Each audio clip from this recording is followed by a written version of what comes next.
Kenapa tanah keluasan sama tapi harga jauh beza? Assalamualaikum. Kadang-kadang kita dapati di iklan-iklan properti, contoh jual tanah, keluasan sama 1 ekar, tapi harga tanah Encik Hamid lebih mahal dari tanah Encik Ali. Mengapa perkara ini berlaku?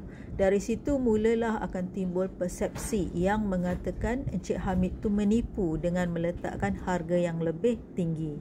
Di sini saya nak share antaranya 4 poin penting yang anda perlu tahu apa yang menyebabkan harga sebidang tanah itu berbeza-beza walaupun saiz yang sama.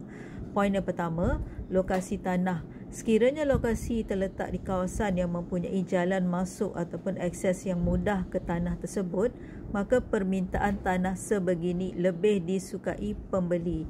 Jadi bila masuk, kenderaan boleh park terus di tanah tersebut, dengan kata lain mudah urusan akses. Poin yang kedua, tanah ada geran yang sah di atas nama pembeli dan tidak berkongsi dengan pemilik lain. Ini adalah dokumen sah yang membuktikan pembeli adalah pemilik kepada tanah tersebut dan pembeli tak perlu risau sebab ada geran tanah.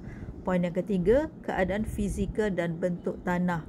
Tanah yang rata di mana tidak terlalu curam, tidak berpaya, tidak perlu ditambak, mempunyai petak atau lot yang berbentuk 4 segi lebih disukai sebab pembeli boleh memaksimalkan ruang keluasan dan mengurangkan kos-kos yang tidak diperlukan.